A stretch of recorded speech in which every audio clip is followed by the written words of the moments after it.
তো প্রত্যেকের ঘরেই পেঁয়াজ আছে, প্রত্যেকের ঘরে নারকেল তেল আছে, প্রত্যেকের ঘরেই অ্যালোভেরা জেল আছে। তো তোমরা কি করবে, তোমরা এই একটা নারকেল তেল নেবে। এই নারকেল তেলটা যে যেরকম, এই নারকেল তেলটা নিলে দুটো এরকম সাইজের বাটি নেবে, একটা ছাঁকনি নেবে, আর একটা স্লাইসার নেবে, যেটা ঘষতে হবে পেঁয়াজটাকে। একটা মোটামুটি এরকম সাইজের একটা পেঁয়াজ নিলেই হবে। তো ওই স্লাইসারটা যেটা দেখালাম সেটার মধ্যে এই বাটিতে ঘষে এই যে রসটা যে বেরিয়েছে এরকম বেরোবে, তার সঙ্গে অ্যাড করবে এই নারকেল তেল। যদি তার কারোর ইচ্ছা থাকে যে আমি অ্যালোভেরা জেল ওর মধ্যে অ্যাড করব, তাহলে সেটাও তোমরা করতে পারো।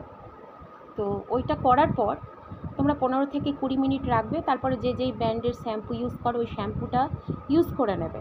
করার এরমভাবে 5টা উইক তোমরা যদি করতে পারো, তার ফলাফল তোমরা নিজের হাতেই জেনে যাবে। তো আমি চাইবো তোমরা প্রত্যেকে এটা ইউজ করো, করার পর আমাকে একটা কমেন্টস, একটা লাইক তোমরা প্রত্যেকেই দেবে, আশা রাখবো আমি সেটা। তো আমি নিজেও ইউজ করছি, তো তোমাদের সঙ্গেও সেই রেমেডিটা শেয়ার করলাম, আশা রাখবো খুব ভালো। তো সবাই চলো, লেটস গো, তাড়াতাড়ি করো সবাই।